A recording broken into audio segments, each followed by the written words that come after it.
Hello, everybody. The Quiet Atheist here coming at you with another interesting video today. Now, before I do get started with what I do want to talk about in this video, guys, I thought that it would be pretty cool to give you guys an update regarding a personal situation of mine. Now, this personal situation of mine is the reason why I have been gone for a few days. This whole thing started a few days ago, actually, when I was making a video for you guys at about 3 o'clock in the morning. I actually heard someone in my house trying to be sneaky. I didn't think much of it at first because my sister and kids do it all of the time. Then I heard the door to my house open and close slowly. That naturally aroused my suspicion because nobody does that in my house. Anyway, I got my shoes on and I went out into the living room and then I went outside. I didn't find anything outside, so I went back in and I turned on the light to the living room. That was when I noticed that my expensive gift that I got for my birthday was missing. I was like, hell fucking no. I flew outside to try and track down the fucking idiot who did the deed, who took my shit. I started to go down the driveway towards my backyard when I noticed my sister. I asked her, what the fuck is going on? Someone stole my shit. That is when I noticed a man coming out of the garage, if you will. I didn't think anything at first because it was someone I knew.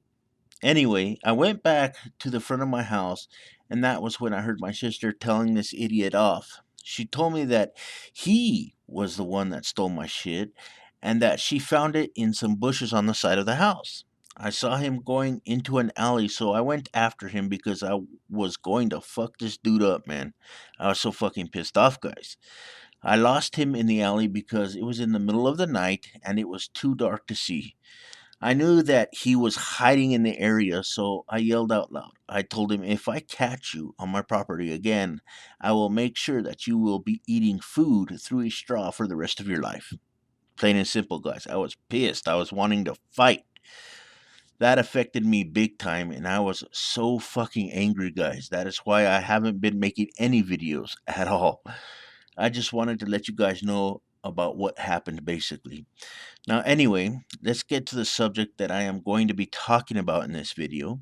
Now, before I get started, guys, I do want to let you all know that the article in its entirety will be provided in the description down below, just in case you guys are interested. Now, I know that what I'm about to say to you guys is something that I have said before. I want to continue with these stories because they involve innocent children.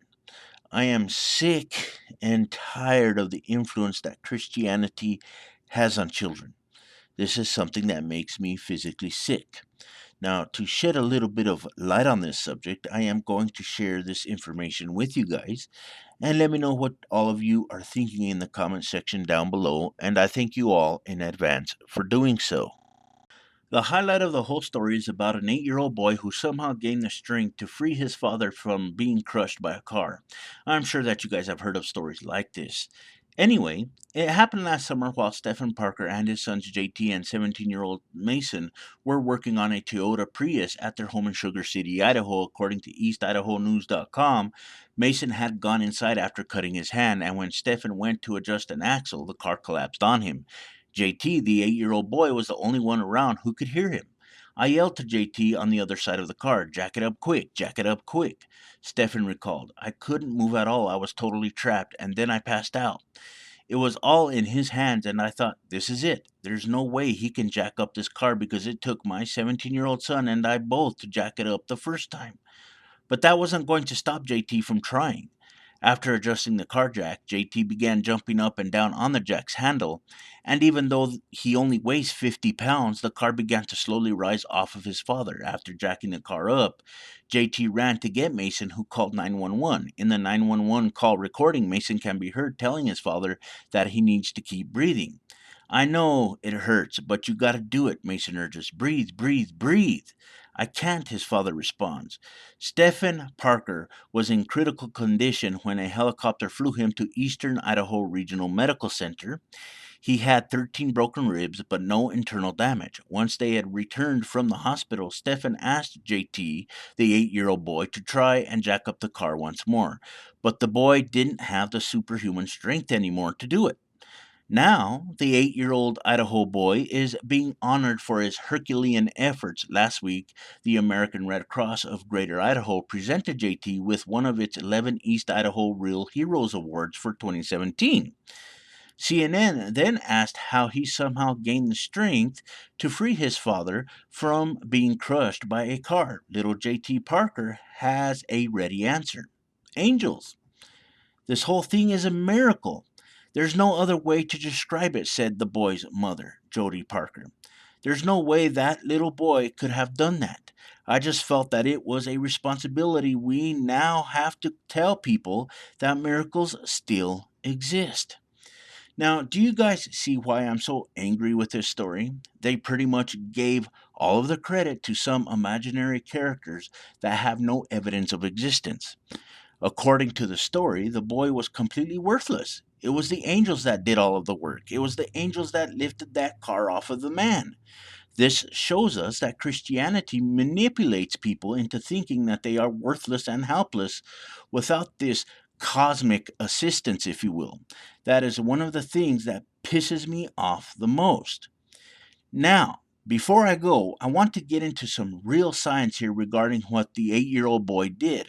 I will leave everything in the description for you guys to check out. Now, according to Scientific American, that extraordinary something was the body's fear response. When we find ourselves under intense pressure, fear unleashes reserves of energy that normally remain inaccessible. We become, in effect, superhuman. Under acute stress, the body's sympathetic nervous system prepares the body for sustained, vigorous action. The adrenal gland dumps cortisol and adrenaline into the bloodstream.